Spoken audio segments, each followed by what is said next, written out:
Hi everyone, I'm Taluka from Markers and Minions, and this evening's video is going to be all about the planning templates that I designed, basically which are the foundation of this group.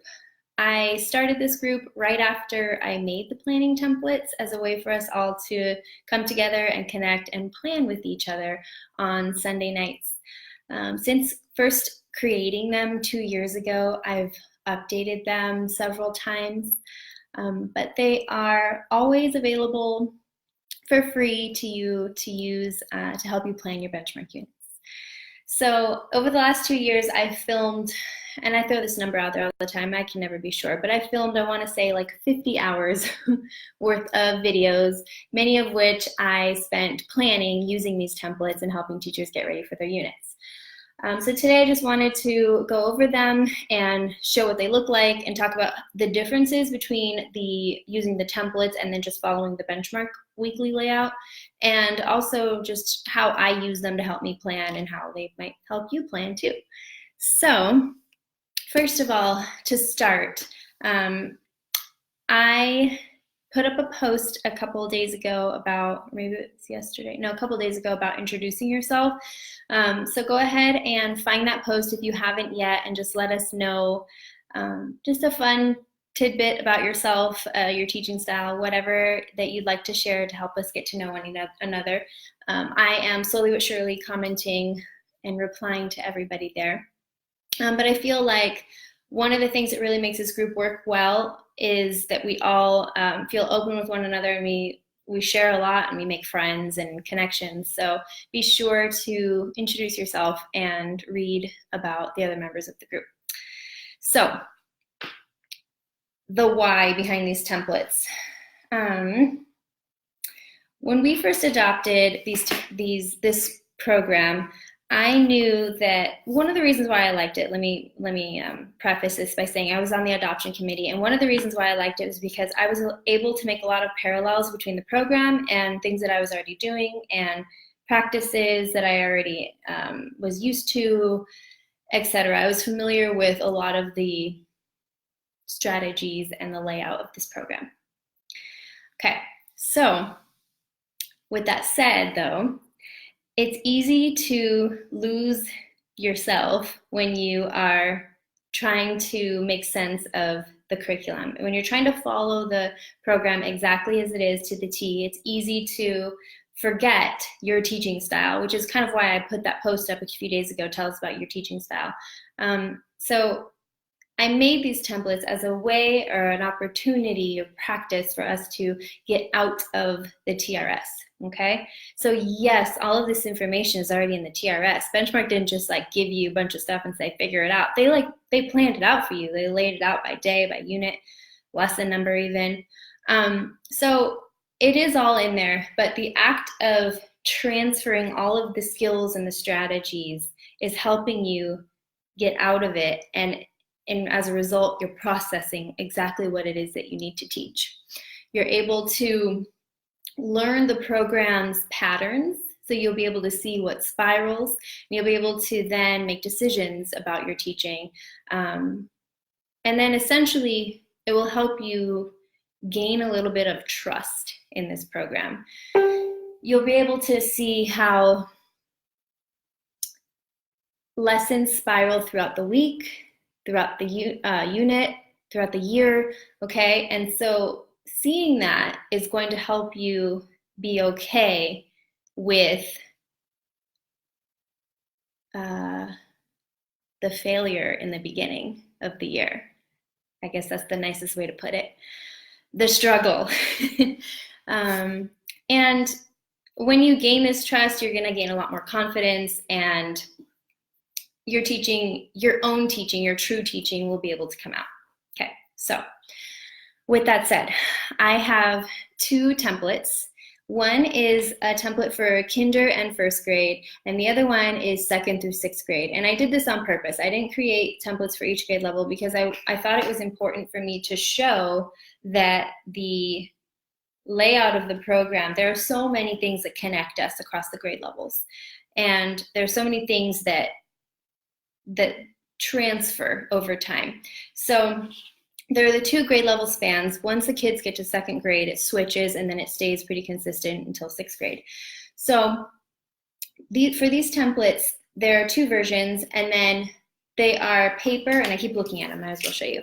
They come as paper versions, and then they're also available as like typable versions where there aren't lines, you can actually type right onto it. So those are in the whole file altogether. The 2 through 6 templates I just redid so that there was also one specific to national. K1 uses the same, California and national. 2 through 6, the only difference is writing. So that just looks a little bit different for you guys.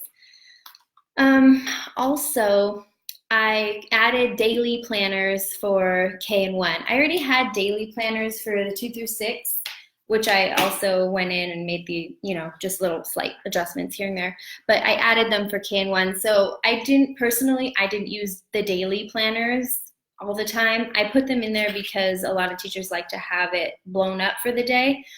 For me, my practice was I would plan the unit here, I would plan the unit here by week, and then I would transfer it into my plan book. But there are those daily plans for you if you want to fill those out. Okay, you can find these templates 2 places. They're free on my TPT, or you can have them emailed to you, and I'll put this in the comments here.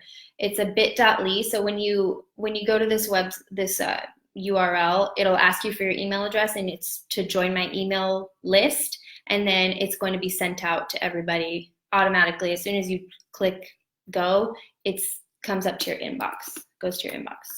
So I will type the link for that here.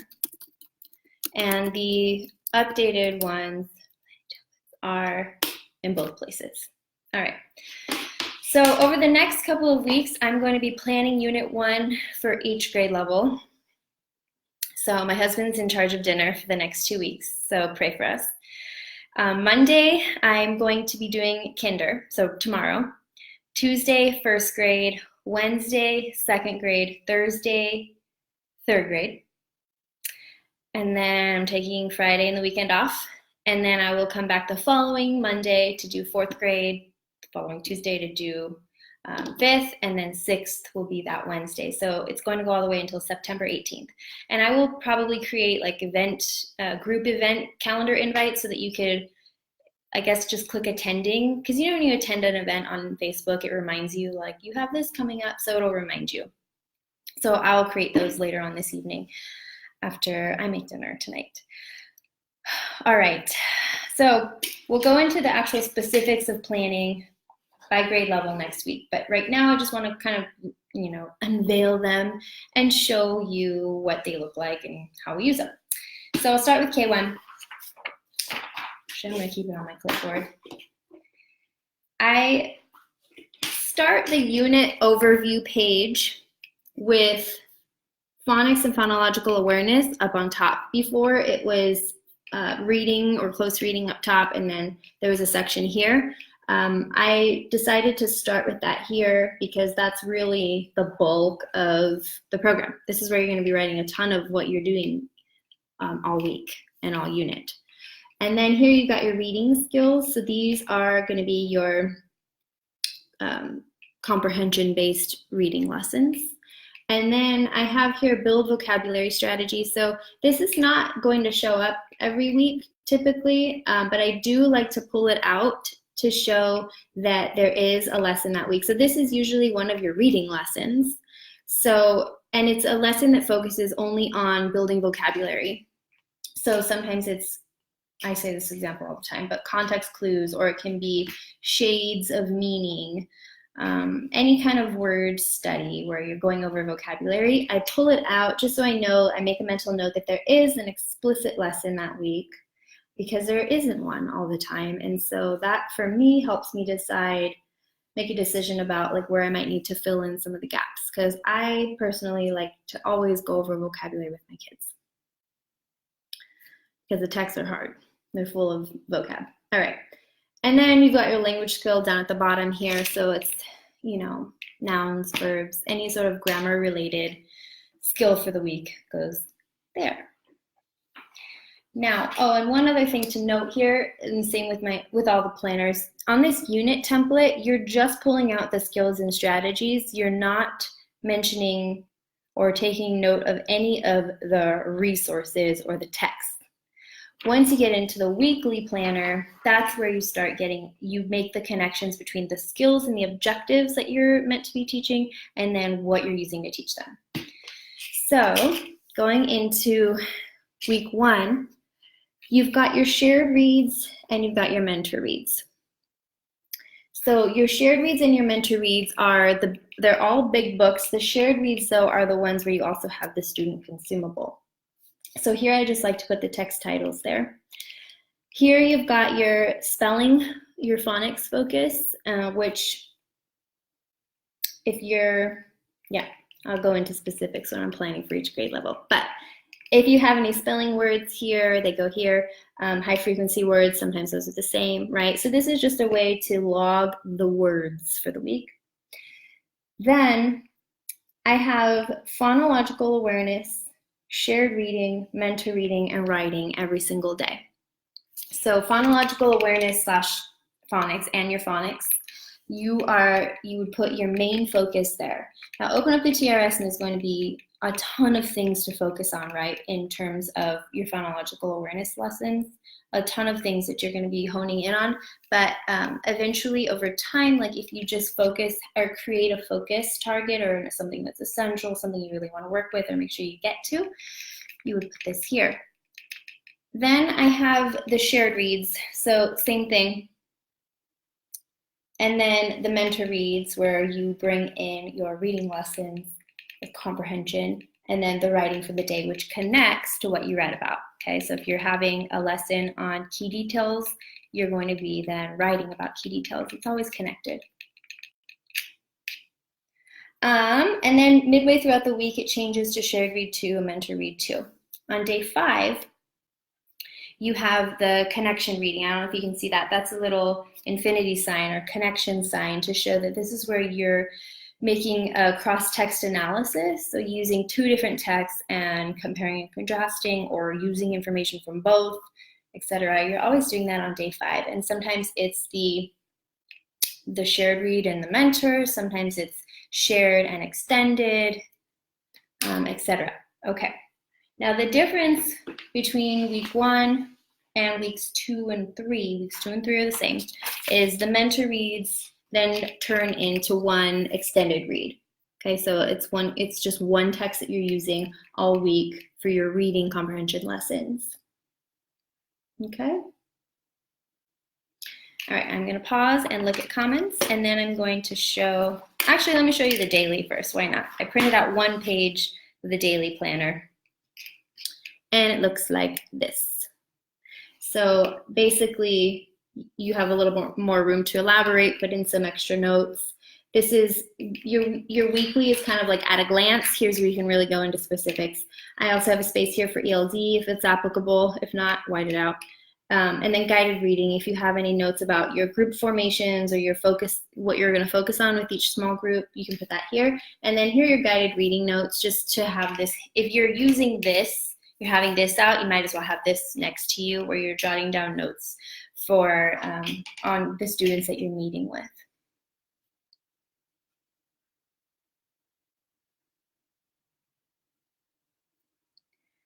Okay, let's see. Laura's multitasking. She's listening while she gives her 1-year-old a bath. Awesome. It's almost bath time. Oh no, we have a couple more hours here before it's bath time. Okay, 2 through 6.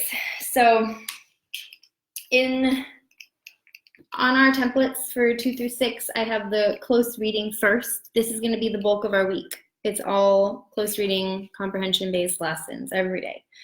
There's a space for your spelling, your phonics, your spelling pattern, phonics skill, language, the writing type. And if you're national, the only thing different is I just put writing instead of writing type, which I'll talk about that when I'm doing my specific grade level planning. And then the build vocabulary, so it's the same as before. You want to pull out that reading skill just so you can see if there is a lesson that week. And then I didn't talk about this before, but I have this key here. So these are here for you to use if you wish. I like to put a little spiral symbol to show that one lesson comes up more than once across the unit. And then an asterisk for lessons that I absolutely need to get to because maybe it doesn't come up very often. Or maybe there's a lesson in week 3 that really relies on having taught it in week 1, something like that. And then a clock if there's time, but I don't ever use that one. Okay, week 1.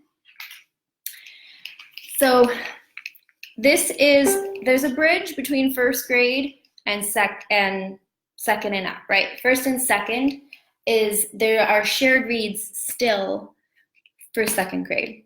Now, those shared reads are going to be these 2 short little passages at the beginning of your week, and those are going to be used for your phonics, phonological awareness, fluency, things like that. You're doing that every day. I don't have a space for it here. It's just assumed like that's one of the ways you start your days if you choose. And then here in week 1, we've always got 2 short reads. So they're not as short as the shared reads, but they're short. Here we've got our spelling pattern or our phonics focus, and then our language focus, so whatever the grammar is for that week. Now, day 1. Are you guys with me? Because here's where I went rogue. Changed some things. So, when I dive into the first unit, the first text of the week, I like to read it aloud, to my students in its entirety. So I say, okay, boys and girls, open up your text for close reading, open up to this text, I'm going to read it to you. And then I read it to them. And I don't go into teaching vocabulary yet. I don't go into, oh, notice what that character did there? Or, oh, we have a problem. I don't do any of that. I just get through it so that my kids can listen to a fluent reader and they can enjoy it. So, and I enjoy it, yes, because they do enjoy these texts. Some of them they don't, but a lot of them they do, okay? Leave me alone. So I read it for enjoyment the first time around. And that's it for the day. If there's time, usually in week 1 there is, I'll have the kids immediately follow up and read it with a buddy or by themselves. And that's where they can go and annotate. And there's a lot of talk about annotating right now at this point in the year. I don't grade their annotations. I don't care what symbols they use. When they're annotating, it's just a way for them to connect personally with what they're reading. They make those connections. And a lot of the times I notice that my more advanced readers that can actually access the text, they're writing questions in the margins and they're making these wonderful annotations. The students that are struggling with the text, so many of them, quite frankly, they've just heard it, right? So they have some knowledge of the text, they can see the pictures, but their symbols are going to be a lot more, basic, and that's okay with me too. So I might see like a smiley face some parts, I might see a sad face, I might see the connection symbol. The kids really like that one, like, oh, this reminds me, about our classroom or something like that. So that can usually be done right after in week 1. Once you get to weeks 2 and weeks 3 where you have that really long extended read, forget it. You read it to them and then everyone's like, okay, let's get to the next thing already. So in week 1, that's what I've got there. And I wrote first/second read because if you look down here, my 3 reads, first read, teacher read aloud, second read, the students read and annotate. The third time we read is when we close read. The 3rd, the 4th, the 5th, the 6th. Okay, those are all close reading lessons where we're not reading it from the first word to the last word. We're reading just portions. We're kind of going to here, to here, to here, to here, and analyzing for specific purposes. So another way that's real different is on day 1, I like to introduce the spelling and the language, the grammar for the week. Can I just say language? We've made that shift, right? So the spelling and the language for the week. So I'll go over our spelling pattern explicitly. We'll go over the words for the week, we'll highlight, we'll underline, we'll draw the syllable breaks or whatever it is the pattern or the skill is. And then the same thing is I'll go through the grammar, the language, and I'll explicitly teach that skill. And the reason why I do this is because It's not brought up until later in the week, but I want the kids to be able to practice throughout the week. So I'm always looking for things for them to do in their independent practice, and that's one of the ways that I allow for that opportunity. Now in California, we follow the same writing every day for every week, pretty much. There's some weeks where it's like, or some units where it's different. It's like a research unit, etc. But for the most part, we analyze the prompt on day 1. And here there's a space for the type of writing. So it's narrative, informational, or opinion. Those 3 cycle throughout the 3 weeks. So on day 1, what it looks like for me from 10:40 to the time we break off into groups, which I always mess this 11:30, is we, read the text, we go over spelling and grammar, and then we analyze the prompt together, and then we break off into our small groups. That's day 1 for me. Now day 2, I like to start it with reviewing the vocabulary that the students have circled in their annotations. So I don't use the vocab list that Benchmark provides.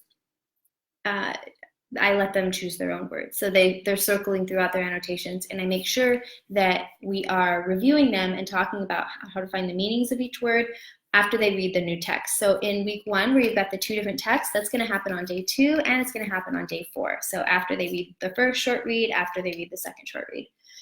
Then after we review that and acknowledge there's tricky words and here's what they mean, then we go in and we close read a portion of the text. So there's our first close read lesson for the week. So because I'm not doing any close reading on day 1, all the rest of them get pushed back a day.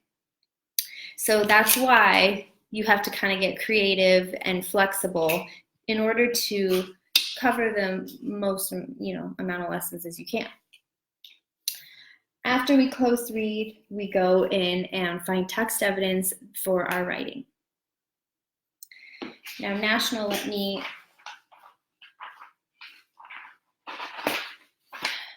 show the difference with yours. Everything's the same except for I just have writing lesson, because you're not always analyzing the prompt and then finding text evidence, planning, drafting, revising, and editing. Some weeks you are. Some weeks you're doing performance task practice all week. Sometimes in a unit, for a lot of your units, you start with one type of writing and you build on that writing, that type, throughout the unit. So your writing lessons look different. So to accommodate that, I just made it generic, like writing lesson, the number, and the focus for that day. On the California ones, I was bossy. I wrote what we're doing those days. Okay, and then day 3, we're doing another close read lesson. We're gonna come back to our word study, and we're gonna use that word study text, and that's where you reinforce, your spelling again. This, I think, yeah, that's in context. Sorry, ignore me. That's in context, so you're going through and finding it in the text. So yes, we have phonics and isolation here, which, phonics and isolation, what? Don't worry, you're still doing it in context here. And then we've got our short read, so we're finally switching to the next text that week. We're doing the first and the second read it aloud, students read it and annotate, and then that's it. Then you switch to writing and you plan. A lot of the times this day when you're planning for your writing, or me personally, I can start even drafting a little bit. This is the day where I bring in my thinking maps that I love. This is the day I bring in the color coding for Step Up to Writing, and I try to merge what I already do with Benchmark. Day 4, we're reviewing. We're doing 2 close reading lessons. I can typically squeeze 2 close reading lessons back to back here. And then writing, we're drafting. And I do my draft, and sometimes I use the model prompt, sometimes I use the student prompt. I just choose. And then finally Friday, this is always lesson 14, where we're doing the cross-text analysis, just like in K&1. And then you do your writing lesson where you revise and you edit, and I'll go into my strategies for that when I plan for the specific grade levels. And then the difference with weeks 2 and weeks 3 is really just now that you've got that extended read, you're gonna get to get real cozy and familiar with one text all week long, and you're going to go back to it, and you're going to go back to it and back to it. So that's the gist of it. That's the main layout. There's also the dailies for 2 through 6. It looks a little different for national, but it's there for you if you want to use it. Okay, let's see.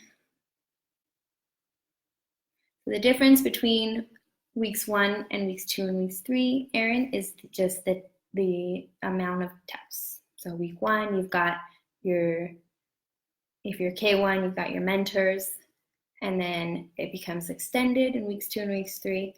And then 2 and up, we've got your shorts, and then it becomes your extended.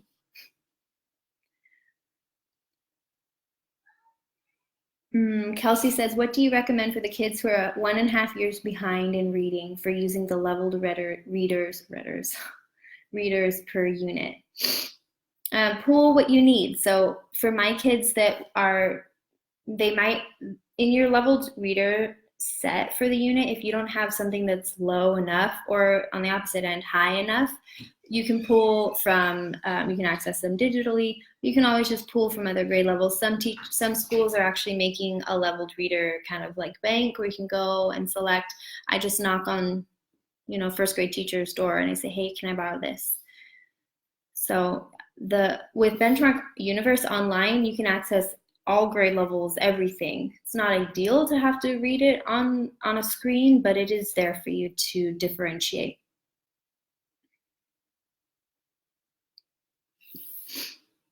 So Patricia says, combo classes, please help. So for combo classes, when you're planning, I would see about filling these out side by side and then maybe highlighting lessons that you can do together, because you definitely can do some of the lessons together to save your sanity. And then there are ways that you can bridge a lot of the other things. When I had my combo, I used to do all of my like unit prep with both grade levels, because they were so, I like to do an introduction chart. So before we actually start reading, they are familiar. I build a little bit of that background knowledge for the content, right? So in combo classes, you'll find that a lot of the content will overlap, because each year, right, the knowledge builds, same concepts. So I did all of those together, social studies, science. And if you, like, for example, key details and main idea, every grade level is doing that. So you can combine those using one of the texts. But the key is to differentiate in your small groups. And that goes for straight classes too. Don't spend all your time when you're doing your whole class mini lessons trying to differentiate, because you're going to want to, because you're going to be like, really, this text is crazy. And you're going to want to like help the poor kids that are like this, right? Or rolling around for that matter. But trust it, differentiate in your small groups. If you have a combo class, group them by reading level as opposed to grade level. That might help too.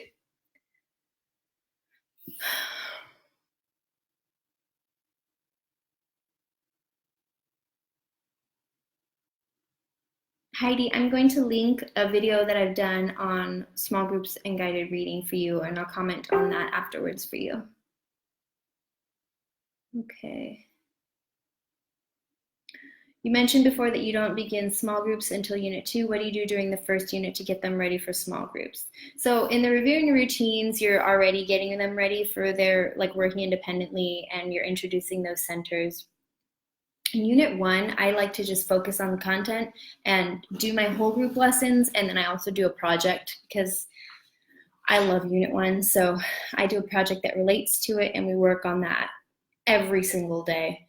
And then I like do a practice run for the small group. So we don't really get into the regular routine until a little bit later. Okay. Diana, the planners are all in one file. So the daily planner is at the end of the unit and weekly planner. So it's going to be, I think it's like 19 pages. So just keep scrolling.